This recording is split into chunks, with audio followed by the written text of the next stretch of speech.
Eruvin Daf. Today's first email comes from Yosef Mack from Passaic, and he says, I watch this year, my father watches this year, and my sister's father-in-law, Mr. Abraham, from Melbourne, Australia, also watches this year and sometimes joins the Zoom share. So thank you, Yosef Mack. Second email is from Harry Shalom from Los Angeles, our Yosef Shalom, again, and he says that since the last Siyum, Masechtas Shabbos, he made 6 different connections with 6 different people in the shir, and he can't wait to join us in person in Eretz Yisrael, our Yosef Shalom, Los Angeles.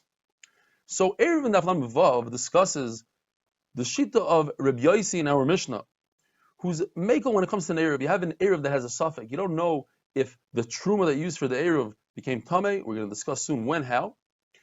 He says it's a good Eruv. You don't know when it burnt.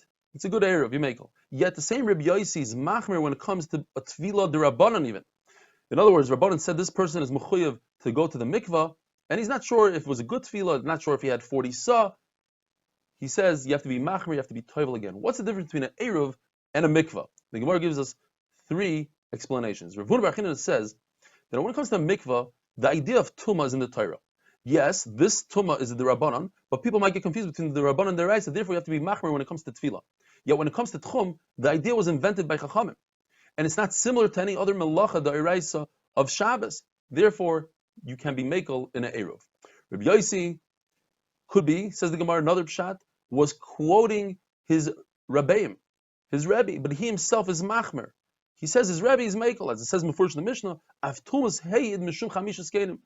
There's a testimony from the 5 skenim, but he himself doesn't hold of it. Rava says that we use the concept of chazaka, what you had before. A person who's tamei, so as a chazaka he's tamei. He thinks he might have got to the mikvah, maybe it was a good mikvah, maybe not. So he remains in the chazaka they had beforehand. When it comes to an eruv, we have, in addition to the chazaka that there's no eruv, but there's also a chazaka that the food that you used, the truma, was tar. And since the eruv is the rabbanon, we go l'kula, we use that chazaka that the food was tar. Rabbi Yosi, who says that a suffix eruv is kosher, what's the situation? He made an eruv with truma that was tar, and then later on, we know that it became tamei. You found the sheretz on the truma. You don't know when it happened, but at one given time, this was good food. It was kosher food. It had a shasa kosher, so it's a good eruv.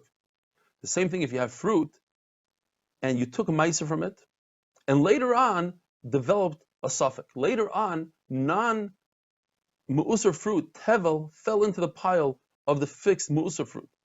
So at one point it was good, later on developed a suffix. Yet if you have fruit that you're not sure whether or not you took meiser from, that's a completely possible error. It's not a good error. The Gemara says a very interesting shaila. What happens if you have 2 loaves of bread in front of you? One of them is tamei, one of them is tar. You certainly cannot make an eruv out of the tamei loaf of bread. And he says, I want you to use the tahar bread for my eruv. But he doesn't know how to differentiate between the 2. On the one hand, you could say that you have food that's edible here. He just is missing the knowledge. The halacha is, according to everybody, this is not a good eruv. Why? Because when it comes to an eruv, you must be able to eat it before Shabbos comes, and he's not able to eat that seudah. And therefore, even though it's just, he's missing some knowledge and there's nothing wrong with the bread, nevertheless, it's not an eruv.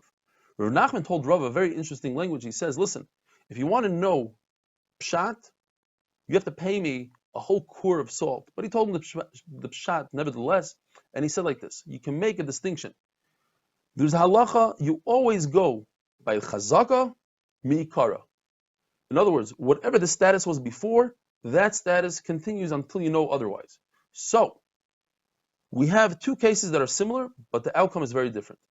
If a person says, this loaf of bread, which is chulin right now, I could eat it right now, I want it to become hegdish when Shabbos comes in, so it's a good eruv. Why? Because we use this concept. Right now the status is that it's chulin you can make an eruv from. But if he says the opposite, this loaf of bread that's hegdish, I want it to turn into chulin when Shabbos comes. So once again, the status right now is hegdish. You cannot make an eruv out of hegdish, therefore it's not a hegdish. But you don't go based on what he wants. This individual wants an eruv in both cases.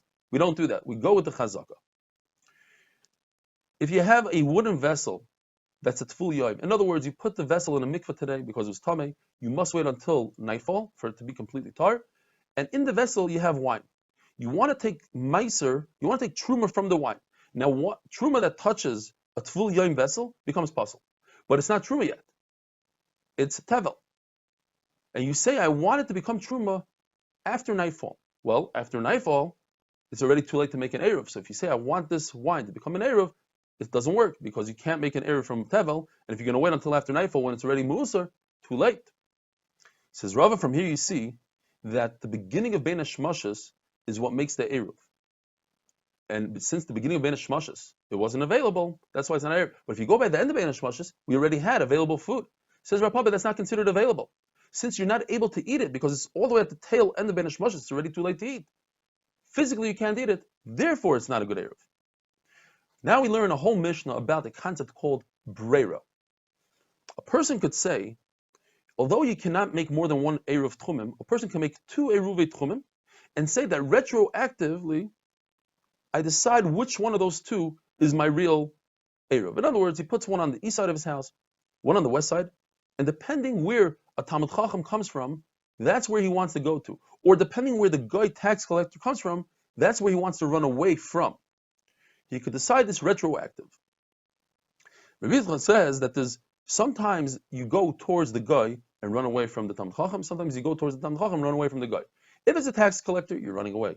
If it's, let's say, a mayor of a city, you want to discuss the potholes and different things in the city, so you go towards him. Sometimes you want to listen to a speech from a Talmud Chacham, you go towards him. Sometimes it's someone who teaches your children and he's coming maybe for tuition or something, you run away from him. Rabbi Yehuda says in the Mishnah that if you have two Talmid Chacham coming, he must go towards the Talmid Chacham that's his Rebbe. Rabbanan argue, he says, no, sometimes you prefer a friend over a Rebbe. If both of them are his Rebbeim, says Rabbi Yehuda, you go to either one. Taisa says the Chiddush is, because one of them is a Rabbi Muvak, nevertheless, you could go to the other one. Have a wonderful day.